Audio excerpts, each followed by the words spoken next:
Welcome to Poetry with Shing, where we uncover the beauty behind poetry.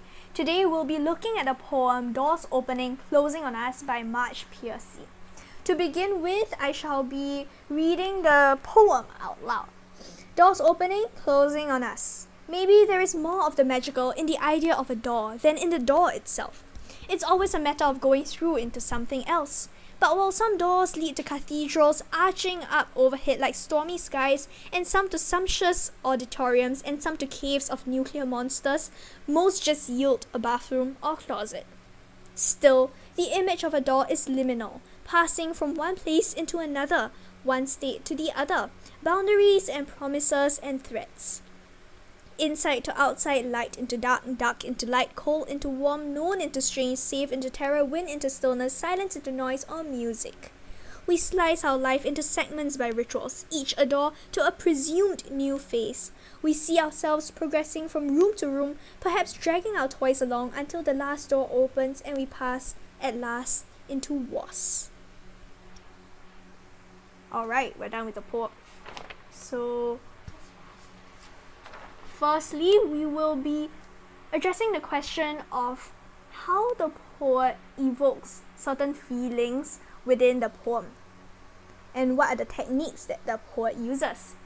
So for that, the poet evokes a feeling of anticipation or curiosity through the use of vivid imagery.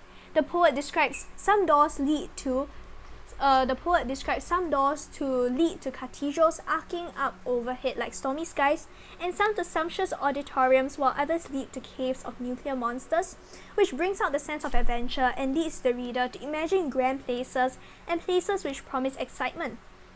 Besides that, this feeling of anticipation is further evoked through repetition by listing the various locations doors will lead to. The phrase "and some too" is repeated to show the variety of places that doors will lead to, and the absence of punctuation in the second stanza allows it to be read without pause, thereby emphasizing the anticipation the reader feels when the place the door brings the speaker to is revealed. However, this feeling of anticipation is replaced by anticlimactic disappointment in line 9. Through the use of a line break, the poet delivers the statement that most doors just yield a bathroom or closet, which are plain in comparison to cathedrals, auditoriums, and caves, highlighting the contrast in the mood of the poem from anticipation and possibly excitement to disappointment. In addition, the images of a bathroom and closet connote a resting, dull, boring daily life or hiding place, while on the other hand, the images of cathedrals, auditoriums, and caves connote adventure and truth-seeking.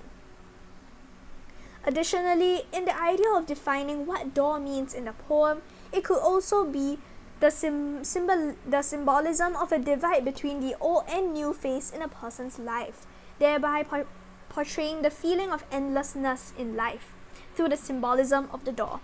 The idea that there is more of the magical in the idea of a door than in the door itself is proposed, suggesting that anticipation and the wonder of transitioning from one phase to another only lies in the thought of the transition and not in the act of transition.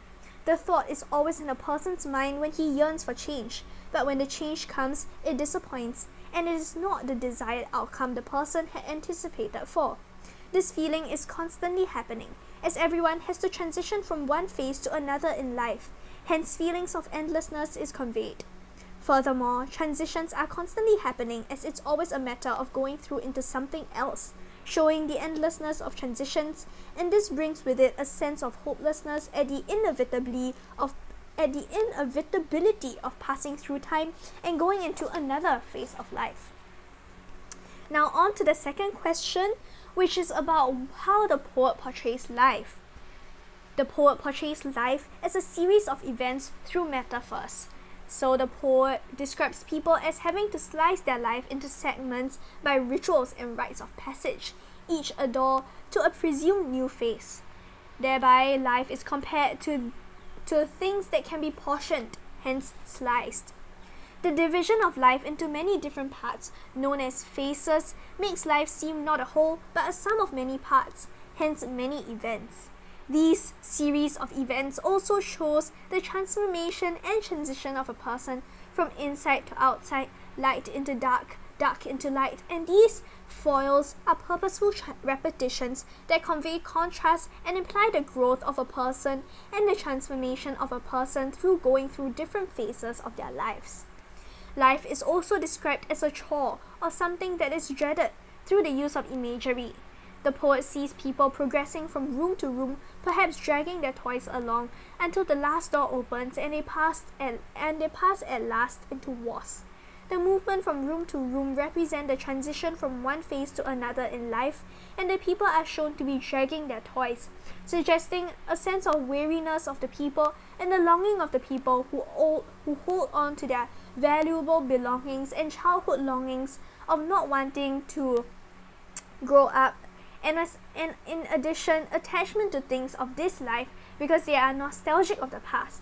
The people seem to be tired of life, as when they meet with death, the use of at last conveys finality and relief of the people, because their lives, which they are tired of going through, has ended and they have transitioned into the past tense was. Now that's all for today's poem, and if you like another poem to be analysed, comment the poem and poet in the comments below.